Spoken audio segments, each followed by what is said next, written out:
ప్రకటన గ్రంథం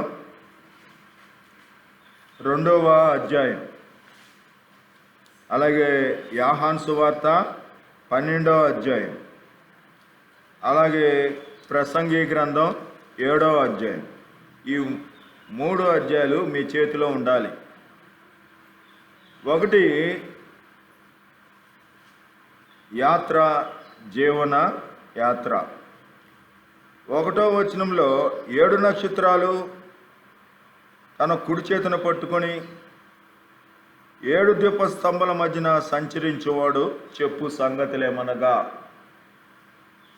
ఏమండి, 1వ వచనంలో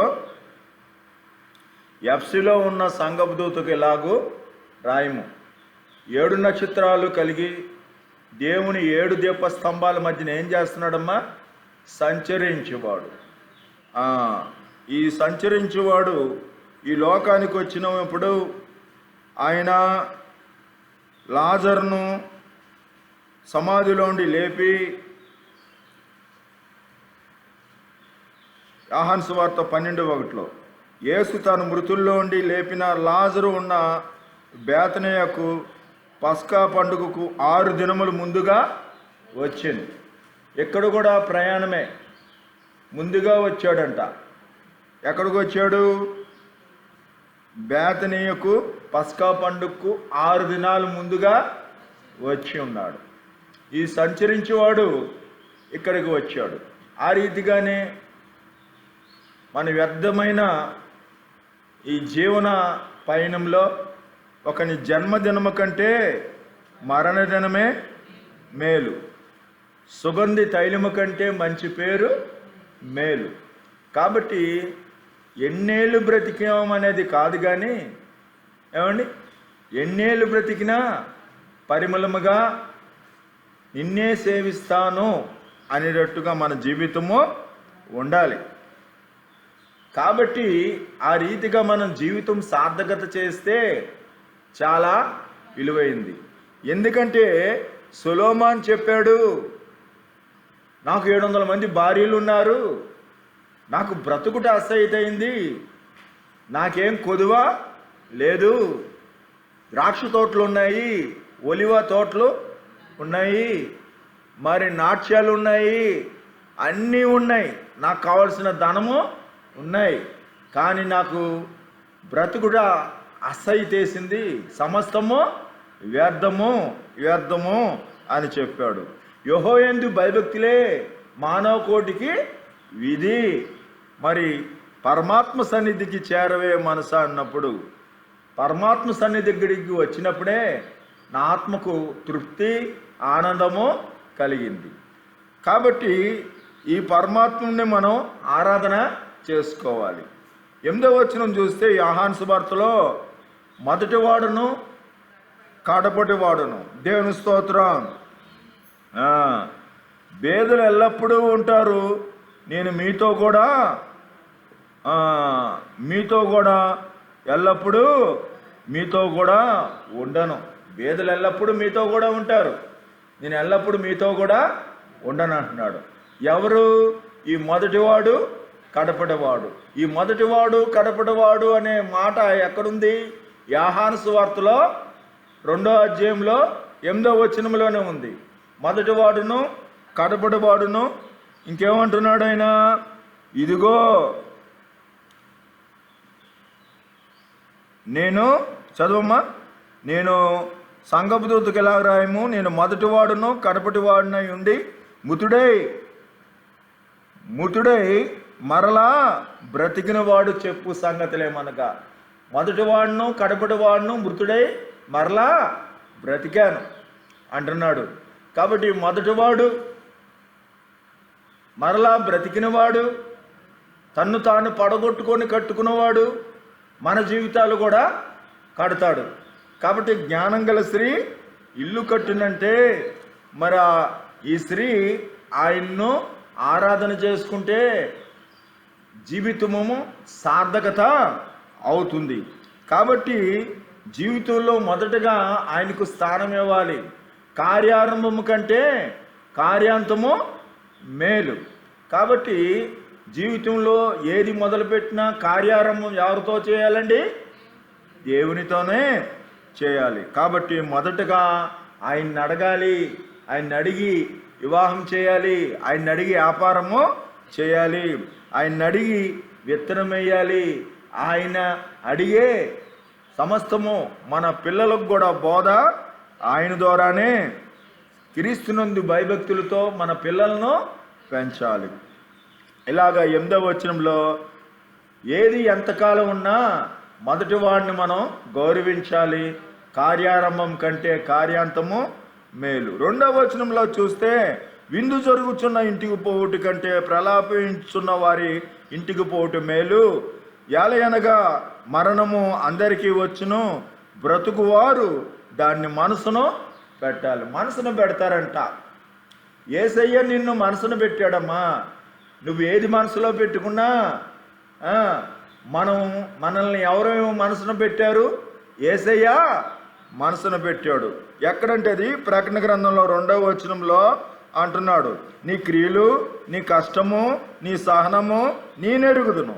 నీవు దుష్టులు సహింపలేవనియు అపోస్తులు కాకే తాము అపోస్తులమని చెప్పుకున్న వారిని పరీక్షించి వారు ఆబుద్ధికులను కనుగొంటివి అంటున్నాడు. నీ క్రియలు, నీ కష్టము, నువ్వు ఎంత లేచి పొద్దున్న కష్టపడుతున్నావో నేను ఎరుగుతున్నాను. సులమతి అంటది పరమగీతంలో, నా సొంత తోటకు నేను కాపుదల కాసుకోపోతిని, నా సహోదరులు నా మీద కోపించి ద్రాక్ష తోటకు కావలకత్తిగా నియమించారు.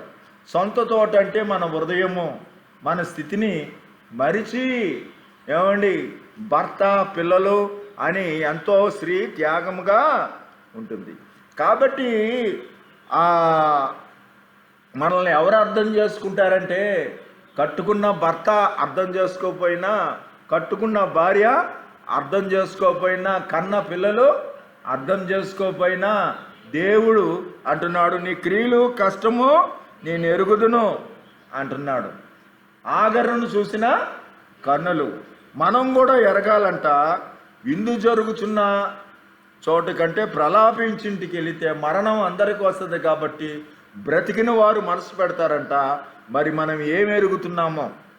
ఈ లోకంలో ప్రేమ కథలు ఎరిగితే అదో ప్రేమ కథలు ఎరిగి మరి ప్రాక్టీస్గా మరి వారిని ఉంటాయండి. కానండి ఈ లోకములో వాక్యాన్ని ఎరిగితే, ప్రార్థన ఎరిగితే, విశ్వాసం ఎరిగితే మన జీవితంలో సార్థకత అవుతుంది.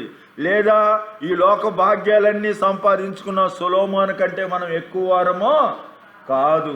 కాబట్టి సొలొమోనుకున్న పిల్లలు కానీ, సొలొమోనుకున్న అధికారం కానీ, సొలొమోనుకున్న బంగారం కానీ, ఏమండి సొలొమోనుకున్న ప్రేమికులు కానీ ఇక్కడ మనకెవరు ఉండకపోయినా, మరి సొలొమోనుకే శాంతి లేదు, బ్రతుకుట అసహ్యమైంది.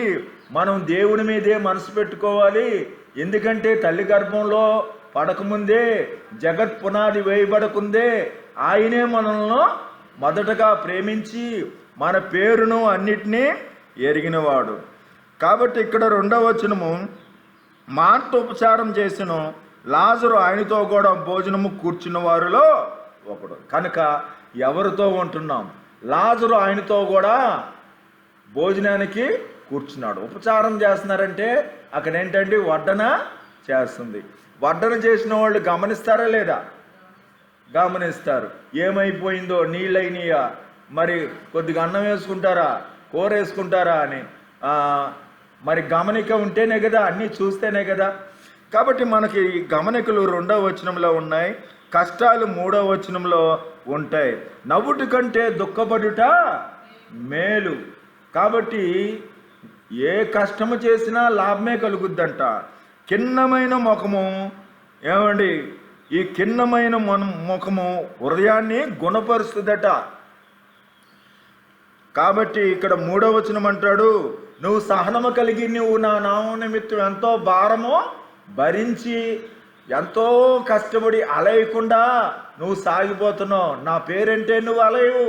నువ్వెంతో కష్టపడి సహనము కలిగి నా నామ నిమిత్తం భారము భరిస్తా. ఎవరో భర్త కోసమని అనలేదు ఇక్కడ, నా నామం నిమిత్తం ఎంతో భారము భరిస్తావు అంటున్నాడు. కాబట్టి ఒక స్త్రీ ఇక్కడ ఏం చేసిందంటే యేసు నుండి రక్షణ పొంది, ఏమండి, పాపం నుండి విడుదల పొంది, సంవత్సరం కూలి ఒక్కో రోజు ఒక్కో ధ్యానారము ఇస్తారు.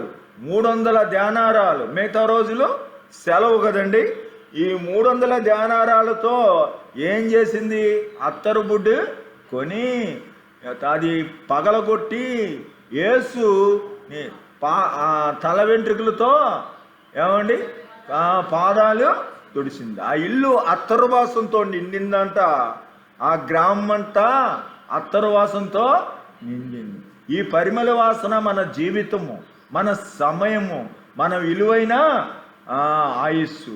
మన ఆయుస్సు విలువైనది, మనకి ఇవ్వబడిన సమయము విలువైనది, మనకి ఇవ్వబడిన ఆరోగ్యము విలువైనది, మన జీవితము విలువైనది. ఈ విలువైనవన్నీ ఎవరికిస్తే సార్థకత అవుతుంది? ఆయన మర్చిపోడు, కన్నీళ్ళు బుడ్డిలో ఉంచుతాడు. సంచారాలు లెక్కించిన వాడు, తల వెంట్రుకలు లెక్కించిన వాడు, జగత్ పునాది వేయబడకుందే పేరు అన్నీ ఎరిగి ప్రేమించిన వాడు, ఆయన్ను ఈ స్త్రీ మరి మిక్కిలి వెలగల అత్తరును 300 ధ్యానారాలతో మరి కష్టార్జితాన్ని తీసుకొచ్చి ఏం చేసిందండి? యేసుకు పూసి తల వెంట్రుకలతో తుడిసింది. కాబట్టి మన జీవితంలో మన కష్టాన్ని యేసుకు అర్పించడం చాలా మంచిది.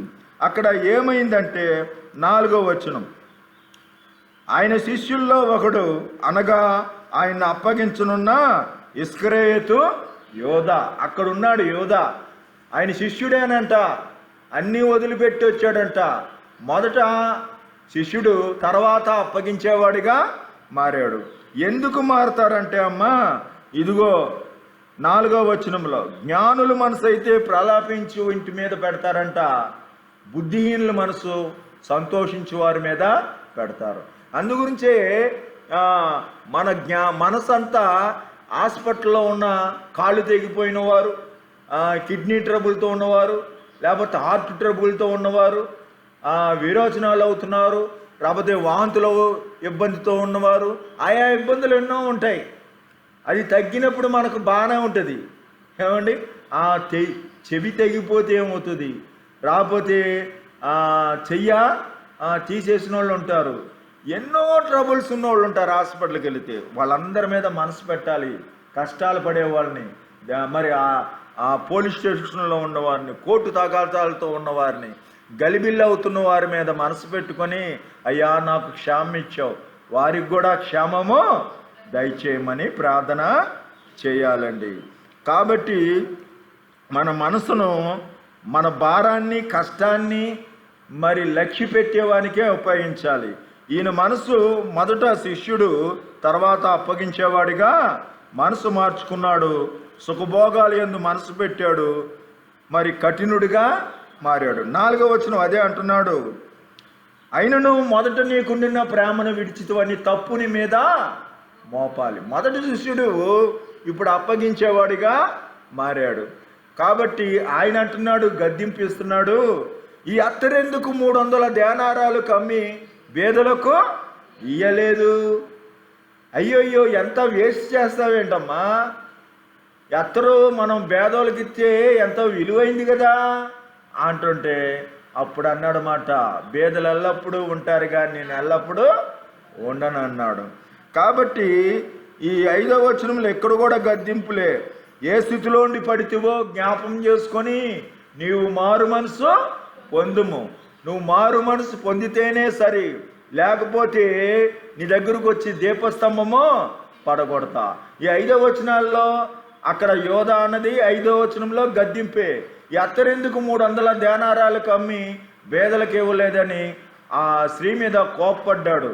ఇక్కడ దేవుడు గద్దిస్తున్నాడు, నువ్వు ఏ స్థితిలో ఉండి పడితేవో జ్ఞాపకం చేసుకో. నీ క్రియలు, నీ కష్టము, నువ్వు భారం భరించి అలయలేదని నేను ఎరుగుదును, కానీ నీ మీద ఒక తప్పు మోపుతున్నా. నువ్వు ఎంత సహనమో, ఎంతో నా కోసం ప్రయాసపడుతున్నావు, తప్పుని మీద మోపుతున్నాను. ఏంటంటే మొదట ఉందే ప్రేమ, ఆ మొదట ఉన్న ప్రేమ నీకు లేదు. ఉంది ఇప్పుడు ప్రేమ, అన్నీ కష్టపడుతున్నావు, భారం భరిస్తున్నావు, నా కోసం అంటే ఎంతో సహనము కలిగి ఉంటావు, ఎంతో భారము కష్టము అనుభవిస్తావు.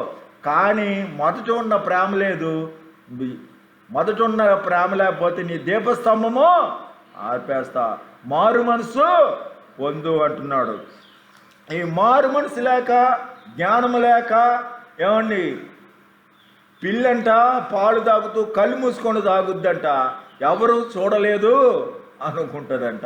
కాబట్టి అత్రెందుకు 300 దేనారాలకు అని చెప్తున్నాడు. ఇక్కడ మనం ఏ గద్దింపు వినాలంటే, బుద్ధిహీనుల పాటలు వినుట కంటే జ్ఞానుల గద్దింపు వినుట మేలు. ఏమండి, అటువంటి సినిమా పాటలు వినే కంటే ఎవరైనా పాస్టర్ గారు చేత గద్దిస్తే పాటల కంటే బాగా వినాలంట. గద్దింపులు తైలాభిషేకం, వారు కొట్టుట నాకు ఉపకారం. 6వ వచనము, ఏమండి, ఉద్దేశము అసలు ఏంటండి? నికోలతుల బోధల్లో తప్పు నువ్వు గ్రహించావు అంటున్నాడు. నికోలతులు అంటే అసలు వదిలేసి, ఏమండి, మిగతాయన్నీ చెప్తారు. తాళం వేస్తారు కానీ గొళ్ళెము మరిస్తారు. కాబట్టి నికోలతుల బోధలు చాలామంది చెప్తుంటారు, బోధలు ఎన్నైనా, ఏమండి, ఈ బోధల వల్ల ఏమీ ప్రయోజనమో లేదు. ఇక్కడ ఉద్దేశం ఏంటంటే, అలాగూ వాడు చెప్పుచున్నది బేదల మీద శ్రద్ధ కలిగేది కాదు, కానీ అతని దగ్గర డబ్బు సంచి ఉన్నందున దానిలోని దోచుకున్న చేత అది నిధిలోకి రాలేదు, నేను దోచుకోవచ్చు అనే ఉద్దేశంతోనే చెప్తున్నాడు. బాణ కింద చితుకుల మంట ఎట్టిదో బుద్ధిహీనుల నవ్వు అట్టిదే. కాబట్టి అండి, ఈ చితుకుల మంట, చిటపట ఏదైనా బాణ మీద ఎంత ఒత్తిడి చేస్తుంది అనేది ముఖ్యం తప్ప, ఏమండి, చిటపట అన్నిందా చిటపట అన్నది లేదా అనేది కాదు. కాబట్టి కొందరి నవ్వు మనకు బుద్ధిహీనత కలగజేస్తుంది. ఏమండి, మనల్ని ఆశీర్వాదకరంగా కన్నీళ్లు కార్చేటట్టు ఉండనివ్వదు. కాబట్టి మనం కన్నీళ్ళు ప్రార్థన, భారభరితమైన ప్రార్థన ఉండాలంటే మన ఇళ్లల్లో బుద్ధిహీన మాటలు మాట్లాడే వాళ్ళతో మనం ఉంటే ప్రార్థన రాదు. బుద్ధిహీన దృశ్యాలు చూసినా, బుద్ధిని దృశ్యాలు టీవీలో పెట్టుకున్నా మనకు మన మీద మరి ఆశీర్వాదకరమైన మనసు రాదు. 7వ వచనం చెప్తున్నాడు, అన్యాయము చేయుట చేత జ్ఞానుల మనసు బుద్ధిని కోల్పోదురు, లంచం పుచ్చుకున్నడు చేత మనసు చెడు.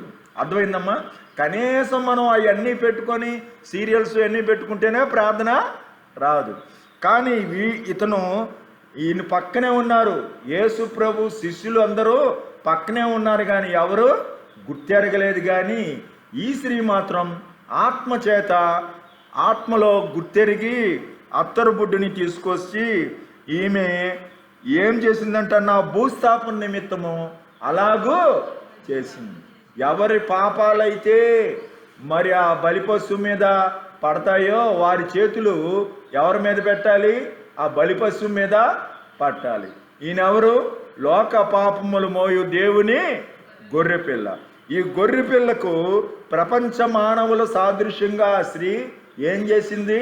ఆ చెయ్యిని పెట్టినట్టు ఆయన అభిషేకము చేసింది. కాబట్టి అండి, ఇక్కడ వినుటకు చెవిగలవాడు వినుగాక. కాబట్టి మనం మేలుకుతో తెలివిగల స్త్రీలను పిలువనంపుడి, రోదన చేయి స్త్రీలను పిలువనంపుడి. మన కన్నులు కన్నీరు కారినట్లు వారు రోదనము చేయాలి. మరణము కిటికీల్లోండి వస్తుంది, కిటకిట తలుపులు, కిటార తలుపులు ఎప్పుడు మూసిన చప్పుడు కావు. అంటే కళ్ళల్లోండి మరణము వస్తుంది. ఈ సర్వేంద్రియం నేత్రం ప్రధానం.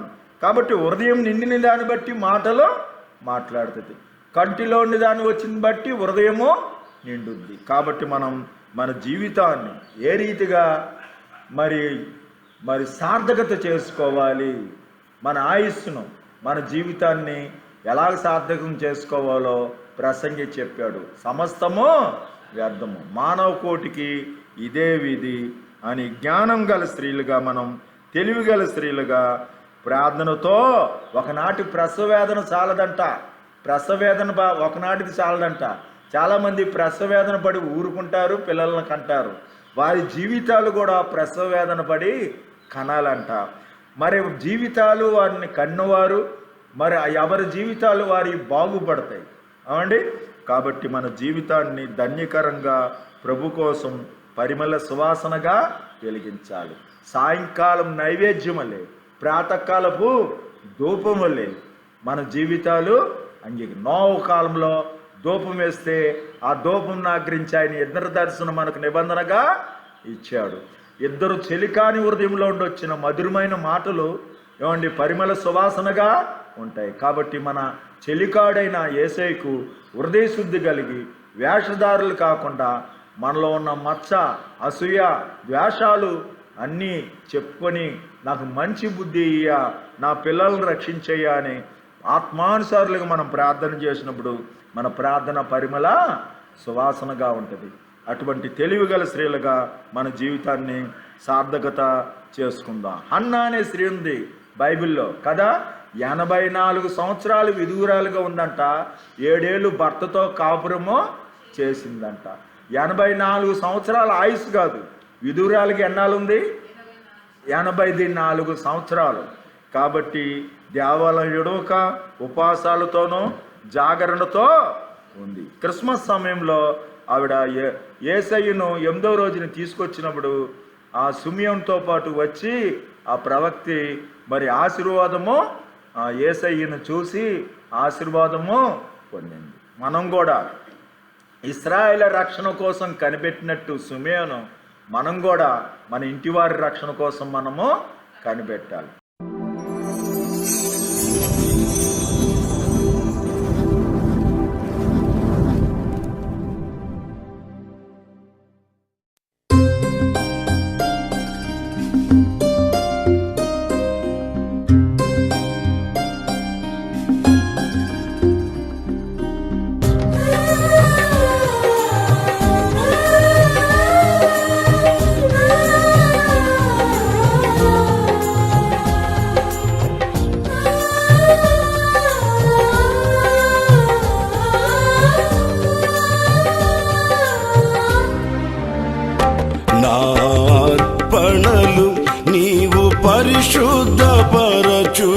పరిశుద్ధపరచుచున్నవని యేసయ్యా నీ పాదాల చెంత నా శిరము వంచెదా.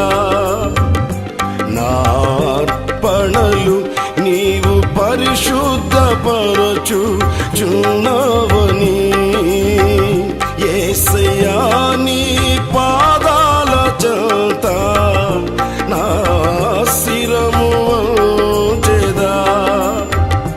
నీవే నాకని నేనే నీకని నాకై విజ్ఞాపన చేయుచున్నావని.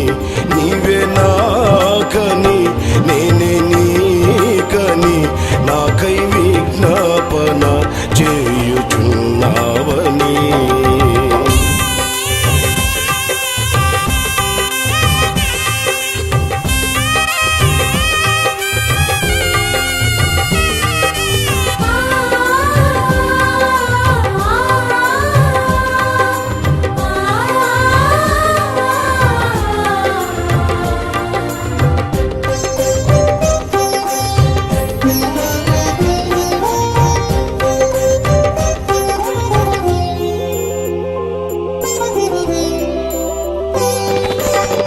ఆదరణ లేని ఈ లోకములో ఆనుకుంటినే ఎదుటే నిలిచే నీపైనే. ఆదరణ లేని ఈ లోకములో ఆనుకుంటినే ఎదుటే నిలిచే నీపైనే. అనురాగ సీమలో అనుబంధము పెంచిన నీతో అరణ్యవాసమే నాకు మేలాయెను. అనురాగ సీమలో అనుబంధము పెంచిన నీ నీతో అరణ్యవాసమే నాకు మేలాయెను. నా అర్పణలు నీవు పరిశుద్ధపరచుచున్నావని యేసయ్యా నీ పాదాల చెంత నా శిరము వంచెదా. నీవే నాకని నేనే నీకని నాకై విజ్ఞాపన చేయుచున్నావని.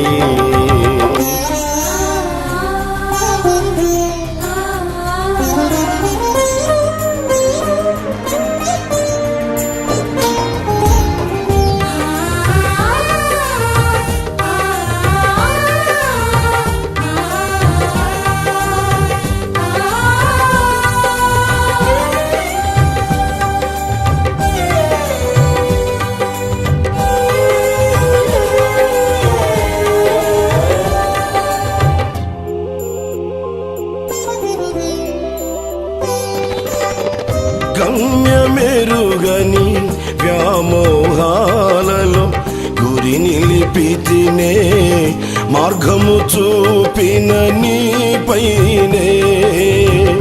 గమ్యమెరుగని వ్యామోహాలలో గురి నిలిపితినే, మార్గము చూపిన నీపైనే. గాలిని గద్దించి గాలి మేడలు కూల్చిన నీతో శాలెము నీడయే నాకు మేలాయెను. గాలిని గద్దించి గాలి మేడలు కూల్చిన నీతో శాలెము నీడయే నాకు మేలాయెను. నా అర్పణలు నీవు పరిశుద్ధపరచుచున్నావని యేసయ్యా నీ పాదాల చెంత నా శిరము వంచెదా. నీవే నాకని నేనే నీకని నాకై విజ్ఞాపన చేయుచున్నావని.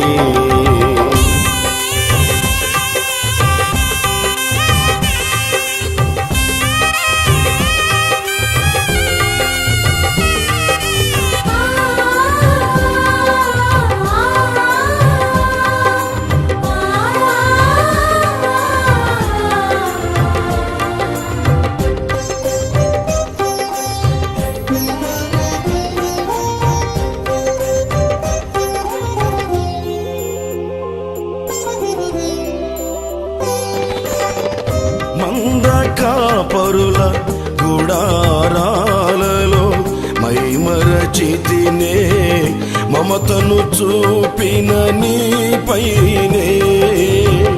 మందకాపరుల గుడారాలలో మైమరచితినే, మమతను చూపిన నీపైనే.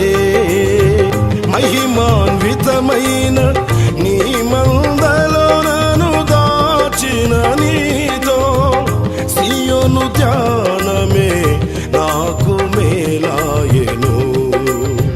మహిమాన్వితమైన నీ మందలో నన్ను దాచిన నీతో సియోను ధ్యానమే నాకు మేలాయెను. నా అర్పణలు నీవు పరిశుద్ధపరచుచున్నావని యేసయ్యా నీ పాదాల చెంత నా శిరము వంచెదా. నా అర్పణలు నీవు పరిశుద్ధపరచుచున్నావని యేసయ్యా నీ పాదాల చెంత నా శిరము వంచెదా. నీవే నాకని నేనే నీకని నాకై విజ్ఞాపన చేయుచున్నావని. నీవే నాకని